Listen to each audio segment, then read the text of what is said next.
Good morning, happy Father's Day, and welcome to This Week. Only a small portion of George's extensive interview with the president has aired so far, and those excerpts are reverberating throughout Washington. In just a moment, you'll see new scenes from our all-access ABC News exclusive. George asked the president questions that Robert Mueller never had a chance to ask him. But first, to underscore the significance of what we have already heard from the president, he did not see a problem accepting help from a foreign country, an adversary even, to win a second term. And if he received that kind of offer, he may or may not tell the FBI about it. That comment surprised even some of the president's closest allies. But it was also classic Donald Trump, bluntly saying exactly what was on his mind without regard for the political repercussions. Prominent Republicans have stepped forward to disagree with the president on this, and Senate Democrats tried to pass a bill that would make it a crime to fail to report interference in an election. The president has since sought to clarify his comments. He called into Fox and Friends to say he would review the material from a foreign entity and report it if it was, quote, something bad. But then this weekend, he tweeted that he enjoyed his interview with George and, quote, I think I will do many more network interviews, sending the message he's not worried about the backlash. Also this morning, another big ABC News exclusive. We will be joined live by progressive firebrand Alexandria Ocasio-Cortez. She's part of the growing chorus in the House calling for an impeachment inquiry. And she may also be the most sought-after endorsement in the Democratic presidential primary. But now, more from George's interview with the president. Over 2 days, President Trump and I covered a lot of ground. Look who's in the back of the car. Look who's in the back of the car. Him right here. Starting in Iowa on Tuesday, where we rode together in his brand new armored limo, the Beast. This is some piece of machinery. Oh, this is amazing, actually. The conversation turned tense after Trump raised the Mueller report himself. What's your pitch to the swing voter on the fence? Safety, security, great economy. I think I've done more than any other first-term president ever. I have a phony witch hunt, which is just a phony pile of stuff. Mueller comes out, there's no collusion, and essentially a ruling that no obstruction, and they keep going with it. You know what? People are angry about it. I don't think that's what he found, but we don't have time for that. Now we'll talk about that later. That is what he found. Excuse me. He found no collusion, and he didn't find anything having to do with obstruction because they made a ruling based on his findings, and they said no obstruction. He didn't examine collusion. He laid out evidence of obstruction. Oh, are you trying to say now that there was collusion, even though he said there is no collusion? He didn't say there's no collusion. He said no collusion. He said he didn't look at George, collusion. the report said no collusion. Did you read the report? Yes, I did, and you should read it too. I read Come on, let's go. Let's go. Well, you should read it too, George. Back at the White House Wednesday, we were invited to the Oval Office, where the president returned to the Mueller report again unprompted, this time responding to a question about 2020 polling he doesn't like. But why does it bother you so much? Because it's untrue. I like the truth. You know, I'm actually a very honest guy. If I thought they were correct, I wouldn't be complaining at all. I understand that. It's like the witch hunt that goes on. No collusion with Russia. There was no collusion. And what bothers me... As you know, that's not what Robert Mueller found. It said no collusion. In fact, the report cites 126 contacts between the Trump campaign and Russia, but insufficient evidence to charge a criminal conspiracy.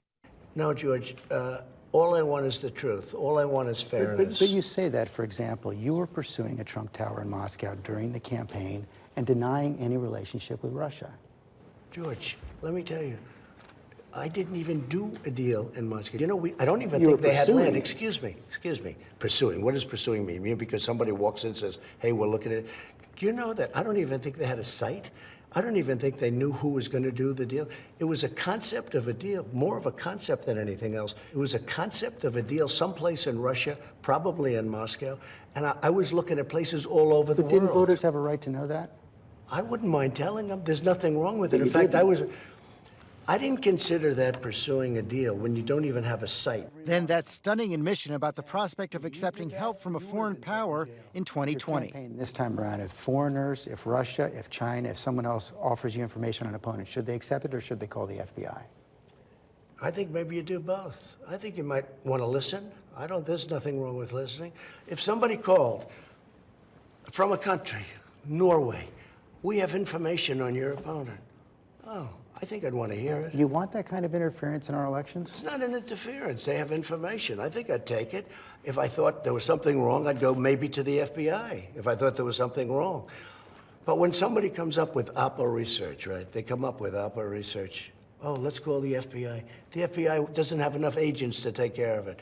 But you go and talk honestly to congressmen. They all do it. They always have. And that's the way it is. It's called Oppo research. Later that day, I asked him about Mueller's findings on obstruction of justice and a statement signed by more than 1,000 former prosecutors who believe Trump was spared from indictment only because of a Justice Department opinion that a sitting president cannot face criminal charges. The Attorney General said you didn't commit obstruction of justice. Robert Mueller said he's not reaching decision, could not exonerate you. And he laid out all that evidence. More than 1,000 formal federal prosecutors. Oh, but they're all politicians. Hey, George, look, I know more about prosecutors than you'll ever know. They're politicians. I could get you 5,000 that would also say that there's nothing. You know, I saw the names, and these are all, many of them are Trump haters. Many of them, if you look at the names. Many Republicans, I could get you thousands. You know how many prosecutors there have been if you add them all up?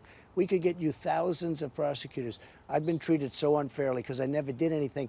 There was no crime. One of those prosecutors today, Kamala Harris, running for president, said she's running for president. She's doing horribly. She's way down in the polls. She says she would have no choice but to prosecute you. I must say, Pocahontas is really cleaning her clock. And I heard she made that statement. And you know what? Who wouldn't? Probably if I were running in her position, I'd make the same statement. I asked Trump about some of the specific evidence of possible obstruction Mueller cited in his report. A lot of evidence, including the episode where you ask your White House counsel, Don McGahn, you tell him Mueller has to go. You call him twice and say, Mueller has to go.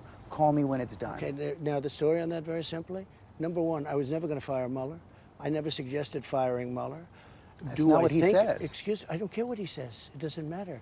That was to show everyone what a good counsel he was. Now, he may have gotten it confused with the fact that I've always said, and I said it to you and I said it to anybody that would listen, Robert Mueller was conflicted. But why would Don but McGahn we had a lie? business. Why would he lie under oath? Why would he lie because under he oath wanted to to Robert make Mueller? himself look like a good lawyer, or he believed it because I would constantly tell anybody that would listen, including you, including the media, that Robert Mueller was conflicted. Robert Mueller had a total conflict of interest. I didn't say that. Look, Article 2, I would be allowed to fire Robert Mueller. There was not, assuming I did all of the things I said I want to fire him. Number one, I didn't. He wasn't fired. Okay, number one, very importantly. But more importantly, Article 2 allows me to do whatever I want. Article 2 would have allowed me to fire him. So it sounds like I wasn't going to fire. You know why? Because I watched Richard Nixon go around firing everybody, and that didn't work out too well. So very simply, Article 2 would allow me to do it. Article 2 of the Constitution outlines the powers of the presidency. And the president's defenders argue he cannot commit obstruction of justice while exercising those powers. You talk about Article 2. So your position is that you can hire or fire anybody, stop or start That any is the investigation? position of a lot of great lawyers. That's the position of some of the most talented lawyers. And you have to have a position like that because you're the president. But without even bringing up Article 2, which absolutely gives you every right. So a president can't obstruct justice? A president can run the country. And that's what happened, George. I run the country and I run it well. When the president does it, it's not illegal? I'm just saying a president under Article 2, it's very strong. Read it. Do you have Article 2? Read it. The president never sat for an interview under oath with the special counsel's team. Instead, he answered written questions about contacts with Russia. But he refused to take any questions about obstruction of justice. But if you answer these questions to me now, why not answer them to Robert Mueller under oath? Because they were looking to get us for lies, for slight misstatements. I looked at what happened to people, and it was very unfair. Very, very unfair. Very unfair. So I'm listening to you. You're not worried about being prosecuted once you leave office? I did nothing wrong, George. Did nothing wrong. There was no collusion. You don't even hear Russia mentioned anymore. Russia's not mentioned. Now it's all about obstruction of what? They built up a phony crime. They hired a man that hated Trump. He hired 18 people that were Democrats that hated Trump. Some of them contributed to Clinton's campaign. A couple of them worked for Clinton. I mean, what kind of a rigged deal is this? And then on top of it, after 2 years, and after being the most transparent in history, I gave them 1.5 million pages of documents, right? I gave them 400 or 500 witnesses. I let Don McGahn testify. I let him, he was the White House counsel. I let him testify. I knew he was going to testify. For an interview, you didn't answer questions on obstruction. Oh, wait a minute. I did answer questions. I answered them in writing. Not on I don't know about obstruction. those. I don't know. I answered a lot of questions. They gave me questions. I answered them in writing. Not on obstruction. Look, George, you're being a little wise guy, okay? Which is, you know, typical for you. Just so you understand. Very simple. It's very simple. There was no crime. There was no collusion. The big thing's collusion. Now there's no collusion. That means it was a setup. In my opinion, and I think it's going to come out. I hope it's going to come out. We're going to find out very soon because I really believe it's going to come out. When you look at Strzok, these FBI guys that were lowlifes, when you look, because the FBI is the greatest, but the top people were absolute lowlifes. When you look at Strzok and Page, and they're talking about an insurance policy just in case she loses, that was the insurance policy. I've heard you talk about that I went before. through, George, I went through the insurance policy. I understand that, but if they were determined to prevent you from becoming president, why wouldn't they leak it beforehand? You know what? You'd have to ask them. Oh, they tried. They tried. And you know what? Had that gone out before the election, I don't think I could have, I don't think I would have had enough time to defend myself. You clearly believe there was a group of people working against you. Do you think President Obama was behind it? I would say that he certainly must have known about it because it went very high up in the chain, but you're going to find that out. I'm not going to make that statement quite yet, but I would say that President Obama had to know about it. And of course, our conversation took place against the backdrop of growing calls from Democrats for an impeachment inquiry. You're not worried about what happens in Congress? Look, the Republicans in the Senate, every single one of them that I see know this is a witch hunt. They get it 100%, and that's what matters. The Democrats are going to do it only because they might think it helps them. I think it actually hurts them in the election. But there's never been a time in the history of our country where somebody was so mistreated as I have been. And this should never, ever be allowed to happen to another president again. A previous administration used the intelligence data and the intelligence agencies to spy on my campaign. Do you believe that President Obama spied on your campaign? I don't know, but hopefully we're going to find out.